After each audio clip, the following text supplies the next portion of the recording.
What's up, everybody? Today we are talking about building the wall.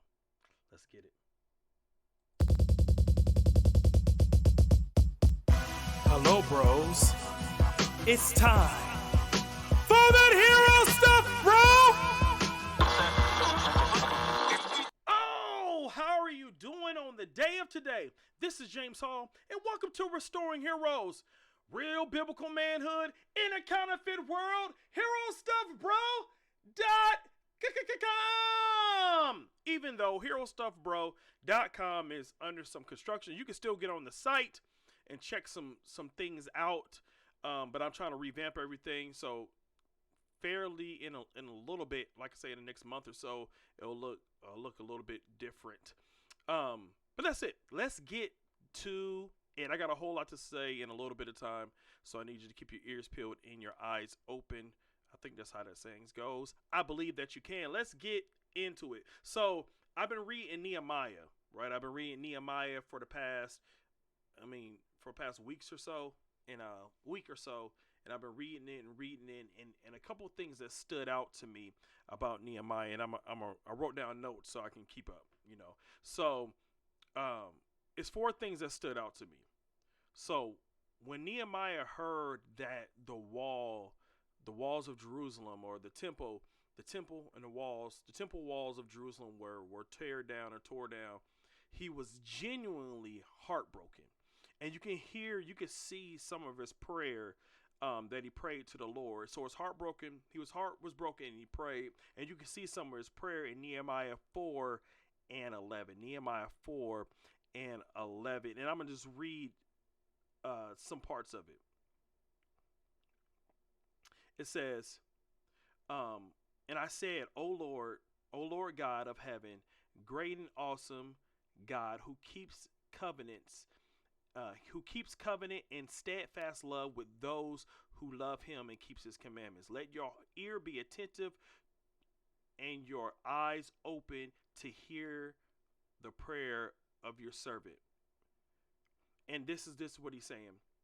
Some parts he talks about, he's like, now I pray before you day and night for your people. So he was praying for his people, and he was confessing the sins of his people. He was saying, he says, confessing the sins of the people of Israel, which we have sinned against you. Even I and my father's house has sinned. And that stood, that pricked me, that pricked my heart, because Nehemiah wasn't just saying that they have sinned, other people have sinned, but when he saw the walls of the temple broke down, he realized that his sin is also contributed to that breaking down of the temple walls.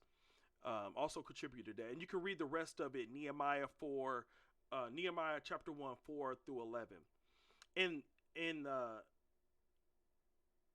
So the first thing that he did, he was genuinely heartbroken. The second thing that he did is he prayed to the Lord.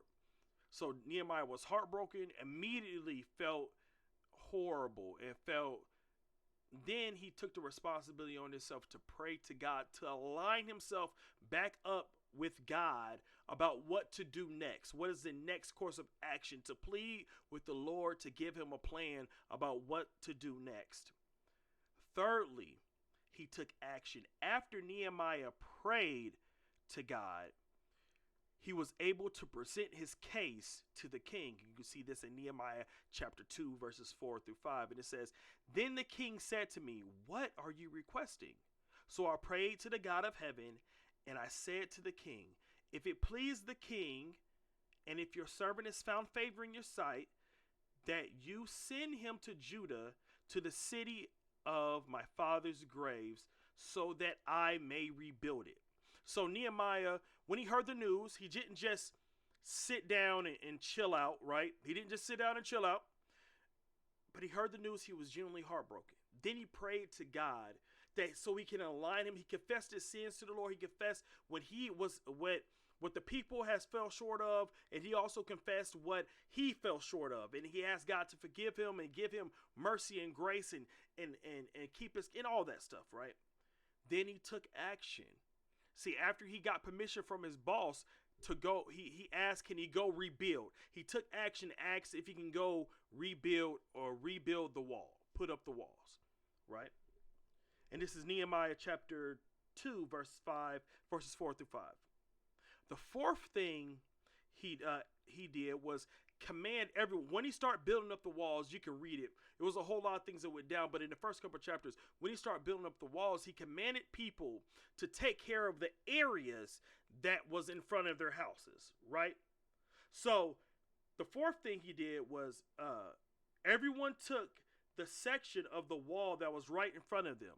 They rebuilt the section with the bigger picture in mind. So everyone was rebuilding the section, and then another person would take from that section and rebuild from their section, and boom, boom, boom. Like, so there was no gaps in between, right? They worked side by side, picking up where the other ones left off. They were working in unity. And you can read chapter 3 of Nehemiah to get all that in context. So what does this all have to do with biblical masculinity, James? And this is Restoring Heroes Project. We talk about real biblical manhood in the counterfeit world.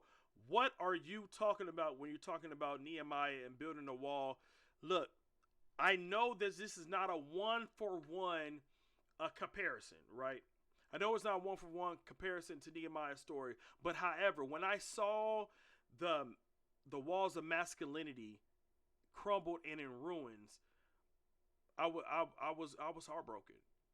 When I started this in 2014 and whatever, you can check out the videos, but Restoring Heroes Project on YouTube, you can check that stuff out and subscribe if you want to. But you can check it out. I saw the walls of masculinity broke down, tore down, right? And this was kind of disheartening to see that sometimes the capital letter church, not all of them, not everybody, but sometimes it seems like they were really passive on the downfall of masculinity, of men, or passive of the state of manhood, right? So I was heartbroken, and I knew that I had a part in, just like Nehemiah, not one-for-one comparison, please don't hear me say that, but just like Nehemiah, I knew that I had a part in the masculinity, in the biblical masculinity wall falling down and crumbling. I had my part in it. So I really did pray for God to give me something. It was something I needed to do. I needed to do something. And that's how Restoring Heroes was birthed. That's how Restoring Heroes was birthed, right? I needed to do something to help build up the wall, right? And then I also, in my journeys and studying as much as I possibly can, I heard something like from Eric Thomas. He said, if you want to be a motivational speaker, well, you read everything about motivational speaking. But if you want to be something else, you read everything about that. I wanted to know as much about biblical masculinity as I can. So I read Tony Evans. I read Wild at Heart. I read Brian Tomey, or Tome, how you say his name. I keep mispronouncing his name. I read all these things to get as much knowledge about biblical masculinity. Then I ran into Doug Wilson. I ran into Cross Politic and David Chocolate Knox and Gabe the Water Boy and Toby Sumter and Cannon Press. So I read books like Future Men and How to Exasperate Your Wife, and the one about being your husband and wife working together to send the kids off, and all those things. So I realized that they were building a wall, building a part of the wall for biblical masculinity in Idaho. And then Tony Evans, G. Craig Lewis, Tony Evans, Alfonso Rachel, Joe Prim, see Alfonso Rachel, if you don't know about him, he's a political commentator, but he's also a strong Christian man, and he's building the wall. He's helped Tony Evans, G. Craig Lewis, all those guys are help building the wall in Texas. Doing their part in Texas, right? And then you have like my friend Jonathan West in Tennessee, a podcast called Being Husband, and he's helped building the wall. So I felt like I I didn't feel so alone. I see there's people doing this thing, right? I'm getting to a point. And then you have Michael Foster and non-Tennant or Dominic Tennant. I think Dominic Tennant is overseas, but Michael Foster is in Batavia, Ohio, and you have my friend Michael Price, who's in Cincinnati, Ohio, with Joshua's Outpost, which is a blog and podcast, not podcast, but blog. And then you have the Brotherhood Challenge out of Xenia, Ohio, and then you have Restoring Heroes Project here out of Springfield, Ohio, and then there was like so many other people that I saw, and this is encouraging to me, right? There were so many other people that I saw, like on Twitter, that I cannot name, but the Andrew Griffiths, and all those guys. Like, there were so many people overseas that are building the wall of biblical masculinity where they are. Right? They're building it where they are, and building it as much as they can. They're all bringing their individual gifts with music and all that stuff, right? They're bringing it all where they are to build up the wall where they could see it in biblical masculinity, for biblical masculinity. And then we're all doing it in churches too. So it's not just we're doing our para ministries or different ministries, offshoots of the church, but we're trying to do it. I'm trying to do it inside the church also. So I'm linking up with brothers inside my church to help the men so I can have a brotherhood there too. So it's an amazing thing. Like I said, it's not a one-for-one comparison, but when I saw the state of masculinity, when I see they're trying to feminize men, they're trying to make it cool for boys to wear fingernail polish and dresses, and make it cool for boys to have a sugar mama and have many girls and sexual promiscuity and all those things are cool, and they're socially accepted, even though the stats and figures say that they are detrimental to the health of the nuclear family. They are detrimental to the health of the young man that takes these things and put them on their wings. They are destructive, but the world believes that it's okay. They take it and they take it and they embrace those dysfunctional behaviors like that's real masculinity. And when I saw that, my heart was truly broken, but I was encouraged, and I'm continuing to be encouraged by so many men. Even the 21 convention, even though they are co-belligerents, right? Even though they're not Christian organization, things like that, they are doing something. They see something. They might be overcorrecting in some places, but they're seeing something that's going on, and they're building the wall where they are. They're building the wall where they are with whatever gifts they have, whatever talents they have, right? For the benefit of all, rebuilding where they are for the goal of giving men godly tools. So it's Good to Be a Man podcast, Being Husband podcast, Heroes Wanted podcast, Joe Prim. You have Blog and Mayblog. You have Cross Politic. You have Alfonso Rachel's show, which is the Zoloft. You have that on bronzeserpentmedia.com. You have all these places and there's so many other more that I can't remember off the top of my head, but there's so many people building the wall where they are to build back. Not only the kingdom of God is forever. We don't need that build up, but we do need men and biblical masculinity and godly men built up. And these are resources for you to go and learn from men that are building up the wall where they are. And this is a little encouragement for you. If you see, for men who see, and this is for men who see the destruction of masculinity, you see it, and in your heart of hearts, you want to do something about it. You are burning to do something about it.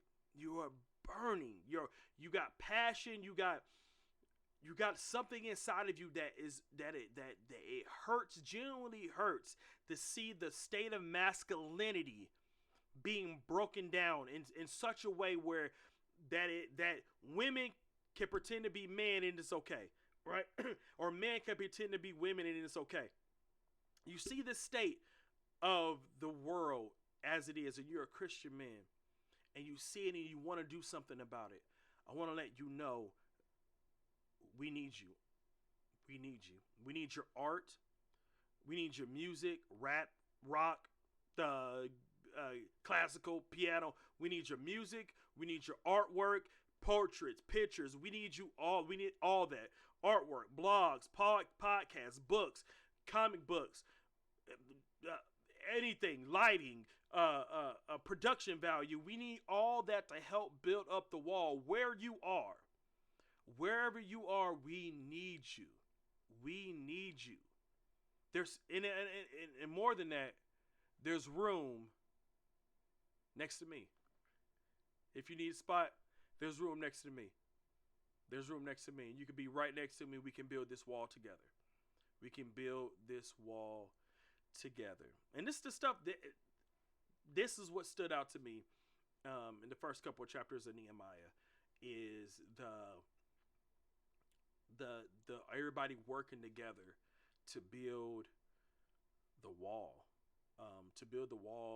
of the temple in Nehemiah, but everybody working together to build the wall of biblical masculinity. Will you join me? There's room. There's room. And that's all I got to say about that, heroes. Until next time, be watchful, stand firm in the faith, act like men, and be strong out there. Peace. Oh yeah, and subscribe. And subscribe and stuff, because that's really important for you to subscribe. If you don't subscribe and stuff, then how we gonna know? And share with friends. Share with friends. How we gonna know? If you don't, you might be a villain.